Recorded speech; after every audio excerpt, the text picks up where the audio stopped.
O Chantada B non foi quen de gañarlle ao Santa Comba. Adiantáronse os de Quique Robles cun gol de Amis, pero o Santa Comba reaccionou e remontou un partido no que os chantadinos remataron con 10 xogadores. Si, a verdade é que os últimos minutos condenáronos, pois puxámonos por diante no marcador na segunda mitad, pero nos últimos 10 minutos deron a volta ao marcador. En líneas xerais penso que foi un partido moi igualado. O estado do campo, pois nestas datas, que as choivas que houbo nun campo de erva, pois era embarrado, prácticamente non se daba a dar un pase raso, co cal os dous equipos optamos por practicar un fútbol directo.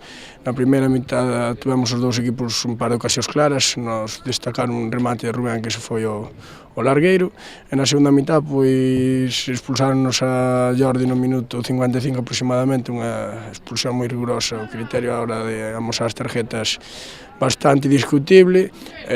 Quedamos con un home menos 35 minutos nun campo moi pesado e afectamos ese desgaste, ainda así pois nun bon pase de Diego cometeron penalti sobre Tara, meteu na amistade, faltando 20 minutos, puxémonos por diante, pero bueno, ao final apretaron a base de Valós Olla, no minuto 81 empatáronos e xa preto do final, pese ao bo traballo defensivo que fixemos, pois no minuto 89 nun barullo na área, pois leváronos os 3 puntos e fixeron que o traballo non valera para nada.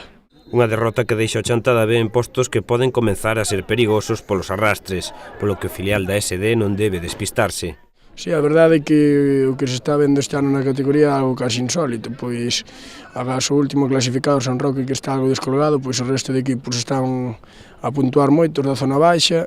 De feito, temos equipos por riba a poucos puntos, pero esta igualdade cae a maiores. O feito de que pode haber arrastres e que podan descender 4 ou 5 equipos da nosa categoría, pois fai que estemos nunha posición complicada e debemos seguir sumando puntos. Unha tarefa complicada na vindeira xornada. O Chantada B xoga outra vez fora da casa e diante terán o cuarto da táboa, o Brollón.